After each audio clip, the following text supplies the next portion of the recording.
we had direct interaction with the leadership of the ATM that the ATM has definitely confirmed attendance through its entire leadership that is going to come. Not only the leadership of ATM is going to attend, they've also encouraged their members to come and attend the questions. The response to the first question is that we have extended the invitation to all the parties in the Progressive Caucus.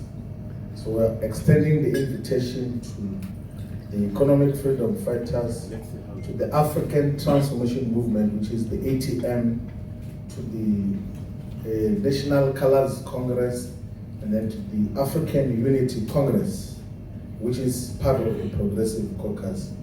And when they come, we will give them an opportunity to give message of support in the first anniversary of Mkhonto we Sizwe, because these are our strategic friends in terms of the agenda that we're in pursuit of in the immediate.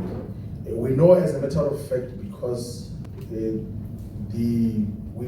had direct interaction with the leadership of the ATM that the ATM has definitely confirmed attendance through its entire leadership that is going to come. Not only the leadership of ATM is going to attend, they've also encouraged their members to come and attend the first anniversary of Mkhonto we Sizwe. So this is a uniting movement to the extent that a different political organization even has an elaborate transport plan to transport their members to celebrate the first anniversary of Mkhonto we Sizwe.